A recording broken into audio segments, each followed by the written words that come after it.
चलो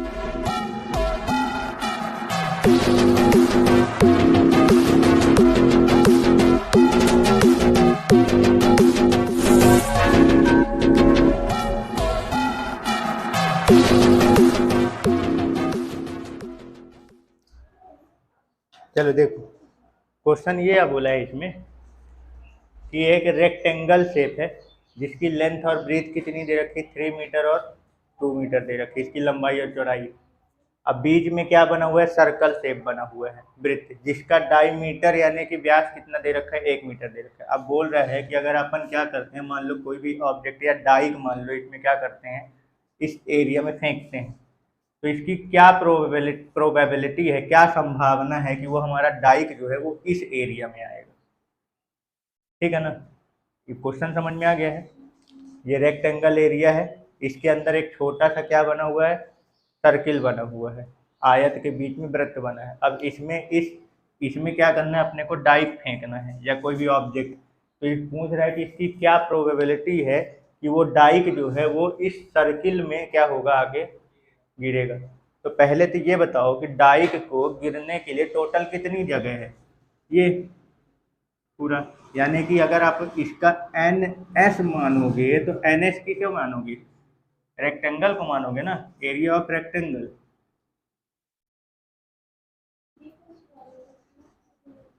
ये मतलब इसके पास टोटल एरिया कितना है, रेक्टेंगल के बराबर। ठीक है ना, ये तो एरिया ऑफ रेक्टेंगल बताओ। आयत का क्षेत्रफल का फॉर्मूला क्या होता है, लेंथ इंटू ब्रीथ। लेंथ कितनी है, 3 मीटर, और ब्रीथ कितनी है, 2 मीटर, तो कितना आ जाएगा, 6 मीटर स्क्वायर। ये टोटल हो गया। अब पूछा क्या है, क्या प्रोबेबिलिटी है कि वो सर्किल में आके गिरेगा, यानी कि हमको कहाँ का निकालना है, सर्किल का पता करना है ना। प्रोबेबिलिटी किस हिस्से का निकालना है, सर्किल में आके गिरे इसका बताना है। तो यानी कि अपने को एरिया ऑफ सर्किल चाहिए, यानी कि वृत्त का क्षेत्रफल। तो एरिया ऑफ सर्किल क्या होता है, पाई आर स्क्वायर। ठीक है ना, और रेडियस कितना दे रखा है भाई, 2.5 मीटर दे रखा है ना, इसका व्यास 1 मीटर, तो रेडियस 2.5 मीटर का हाफ होता है। तो भाई ये पाई रहन दो और इसकी जगह 1/2 लिख दो स्क्वायर, तो ये क्या हो जाएगा, पाई, और 1/2 का स्क्वायर करूँगा तो कितना आएगा, 4, पाई/4 मीटर स्क्वायर। इतना क्लियर हो गया। अब बात का बताना है प्रोबेबिलिटी, यानी P इक्वल टू, तो P इक्वल टू क्या होता है, NE/NS, और यानी कितना है, पाई/4 है ना, ये पाई/4 रखो, और बटे में NS कितना है, 6, ये डिवाइडेड बाई यहीं पे बटे में आ जाएगा 6, कितना हो जाएगा, पाई/24, ये हो जाएगा प्रोबेबिलिटी। क्लियर है, आ गया समझ में।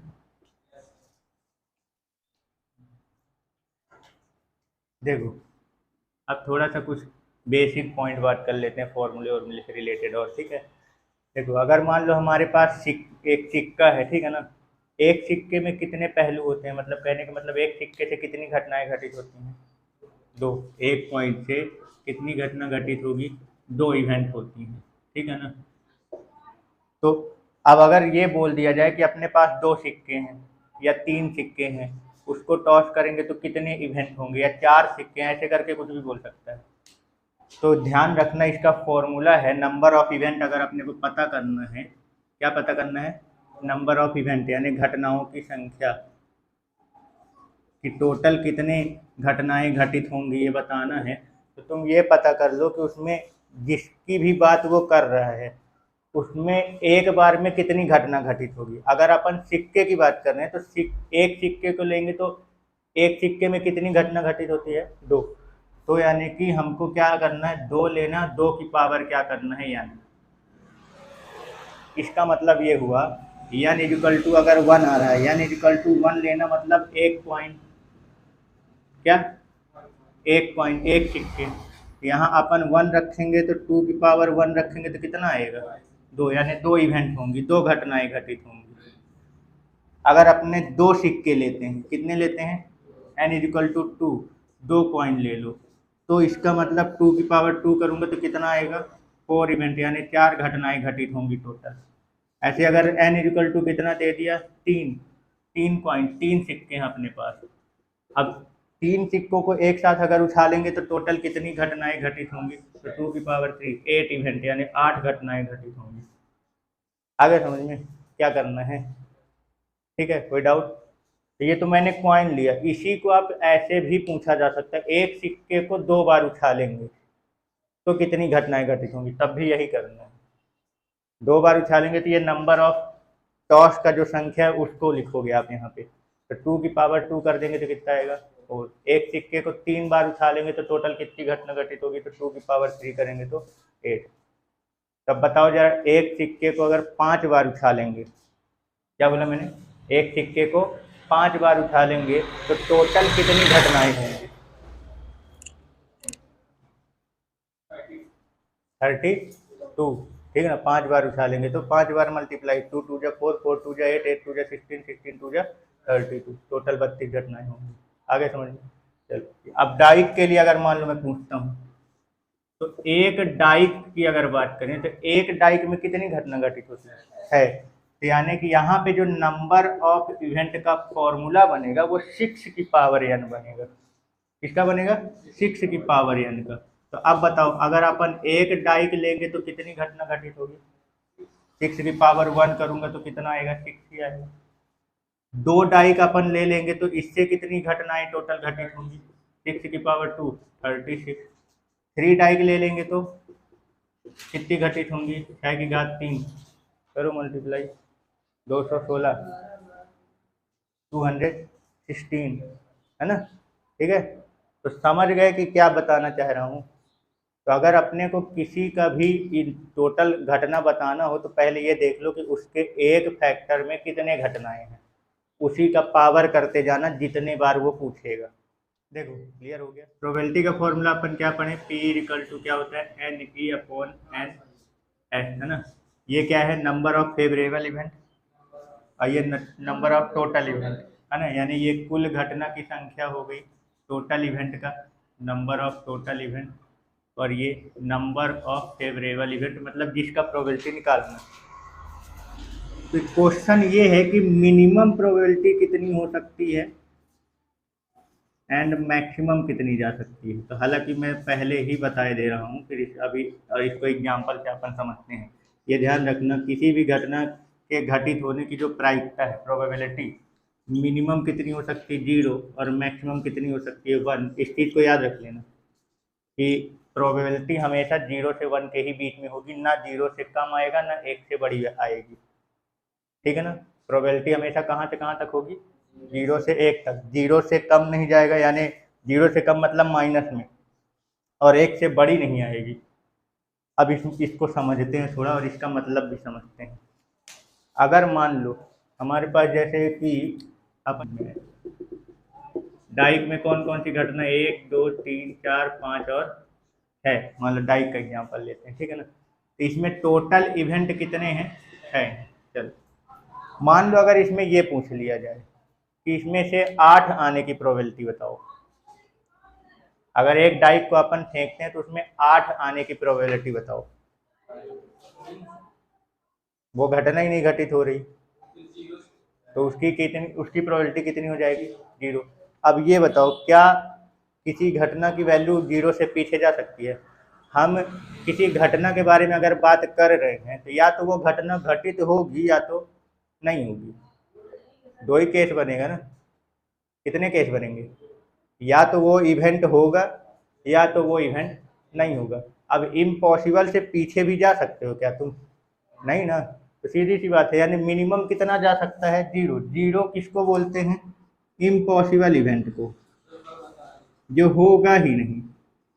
बस इससे पीछे अब घटनाएं होती नहीं।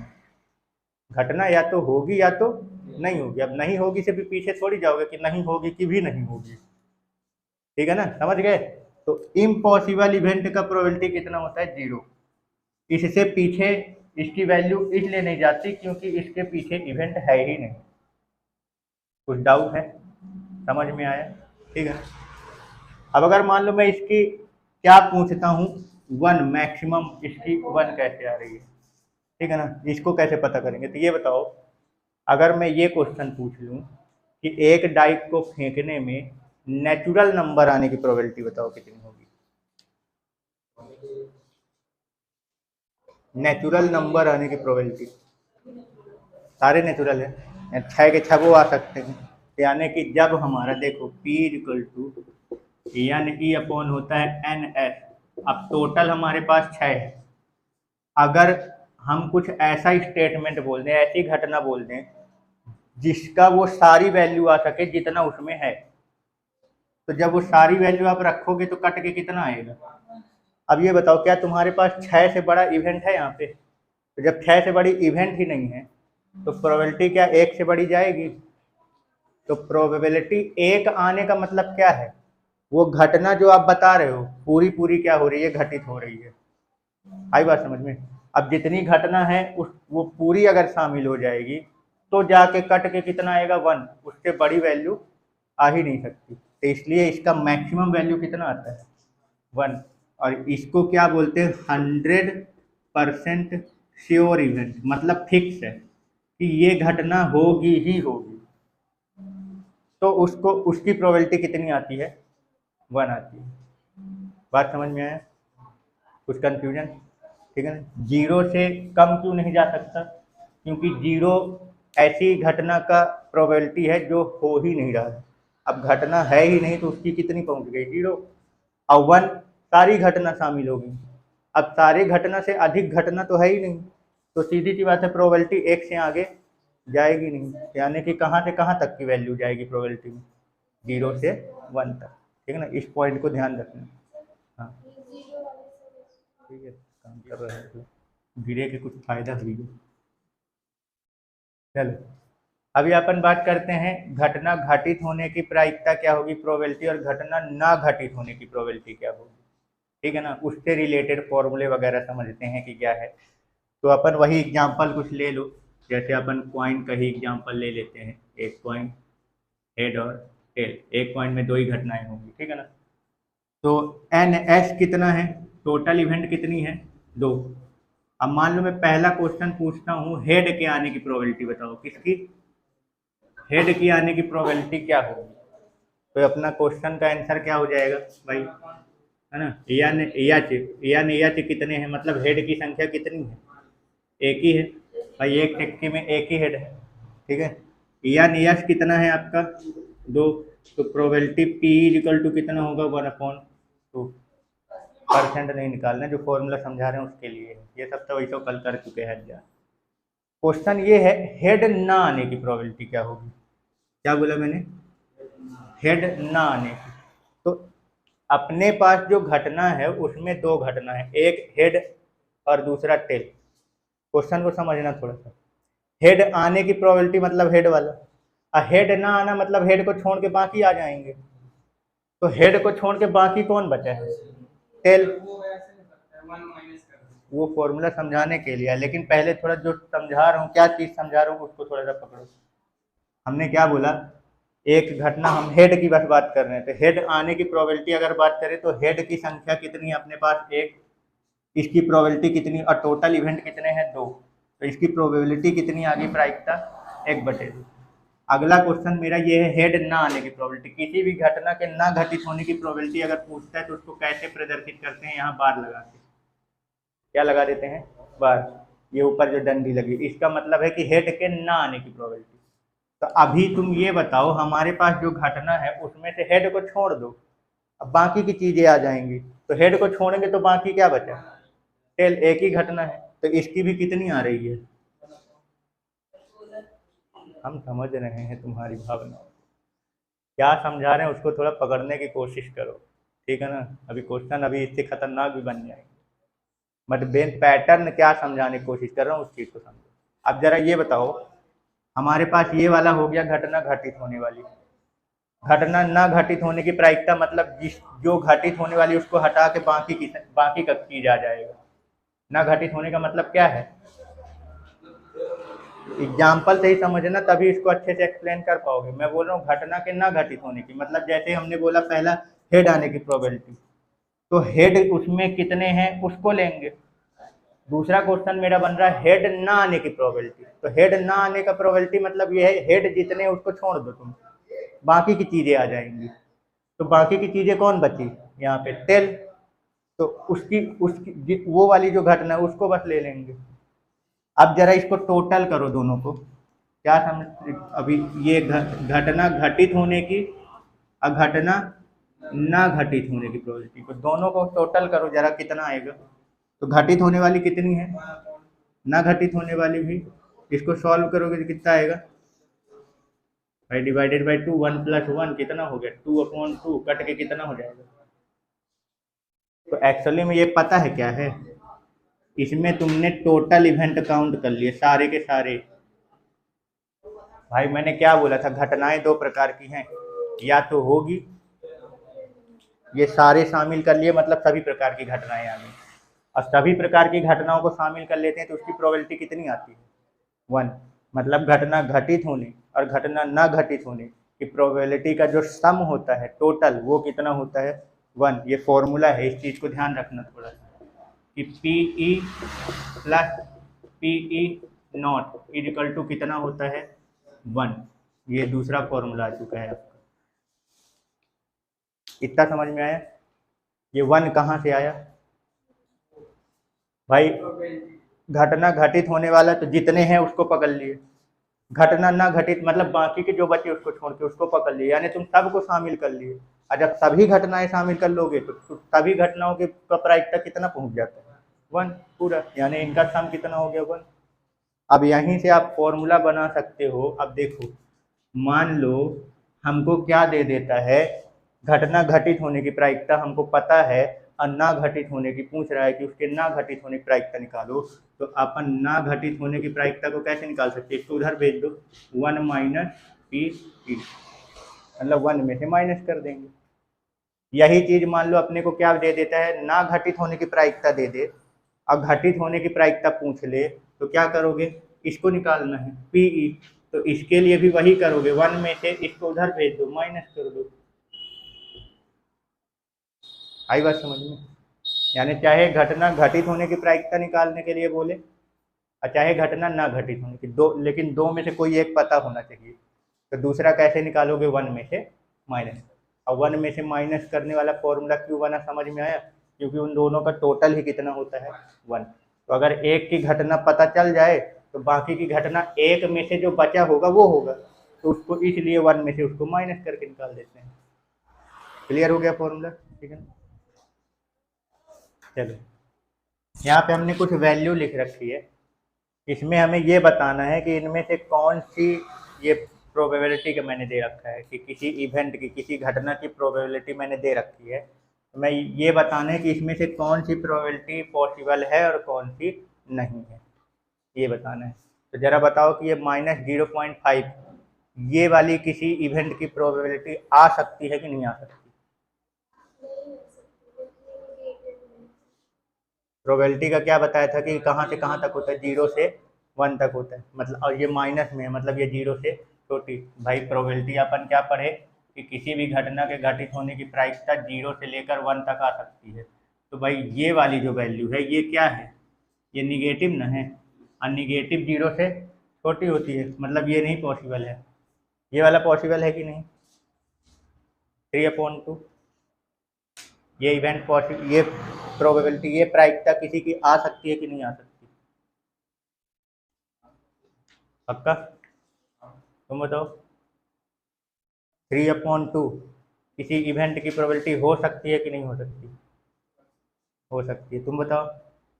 नहीं हो सकती, तुम बताओ। नहीं हो सकती, क्यों नहीं हो सकती, एक से बड़ी वैल्यू है 3/2। भाई इसको अपन सॉल्व करेंगे तो 1.5 आएगा, और 1.5 एक से बड़ी, मतलब तुम आउट ऑफ इवेंट चले जा रहे हो, मतलब भगवान की दुनिया में चले जा रहे थे, ठीक है। एक से बड़ी वैल्यू होती नहीं है किसी की प्रोबेबिलिटी, ठीक है ना। तो इसका मतलब ये भी पॉसिबल नहीं है। ये क्या है, ग्रेटर देन 1। अब ग्रेटर देन 1 का क्या हो जाता है, नॉट पॉसिबल, एक से बड़ी हो ही नहीं सकती। 1/5 ये 0 के 1 के बीच में आता है ना, इसका मतलब ये वाला पॉसिबल है ये। और अब तक देखे कि ऐसे उड़ा देगा, नहीं हो सकती। अच्छे देखो, 2/7 है ना, 0 पॉइंट के समथिंग कुछ आएगा, 0 से 1 के बीच में आ रहा है इसकी वैल्यू, मतलब ये वाला पॉसिबल है। समझ गए? ठीक है, यानी इस वाले फैक्ट पे कैसा ऑब्जेक्टिव क्वेश्चन बनेगा, समझ में आया? ठीक है, चालू है। चलो, ये सामने 3 क्वेश्चन लिखे, इन क्वेश्चन को समझो। P इक्वल टू मैंने दे रखा है 1/5, और मैंने पूछा PE बार, या PE नॉट भी बोल सकते हो इसको, ठीक है ना। तो यानी ये क्या है, घटना घटित होने की प्रोबेबिलिटी मैंने दे रखी, और ये क्या पूछा है, ना घटित होने की। तो पता है ना कैसे निकालना है। टोटल कितना होता है भाई, PE plus PE not equal to क्या होता है, 1। तो दिया किसका है, PE का, अब पूछा किसका है, PE नॉट का। तो भाई PE नॉट को रखो इधर, अब P बराबर उधर भेज दो, तो 1 माइनस P। चलो, तो 1 माइनस, अब P घटना घटित होने की प्रोबेबिलिटी कितनी है, 1/5, कितना आएगा, है ना। 5.5 माइनस 1 करूँगा तो कितना हो जाएगा, 4/5 आंसर। क्लियर? इसमें मैंने क्या दे रखा है, घटना ना घटित होने की प्रोबेबिलिटी दे रखी है। अब पूछा क्या है, घटित होने की प्रोबेबिलिटी। तो भाई फिर से वही, अब ना घटित होने की दे रखी है, और ना घटित होने की, अब डायरेक्ट फॉर्मूला लिख रहा हूँ, ठीक है ना। P नॉट पूछ रहा तो 1 माइनस P कर दो, तो 1 में से माइनस करो, सॉरी PE दे रखा है, P नॉट दे रखा है, P पूछा है, तो 1 माइनस P नॉट कितना है, 0.95। बताओ इसको कितना आएगा, माइनस करोगे तो, हाँ 1 पॉइंट, बहुत सही,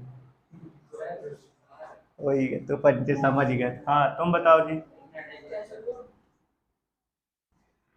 हाँ समझ गए, 0.05 कितना आएगा, 0.05। बहुत जल्दी तो लोग कैलकुलेट करता है।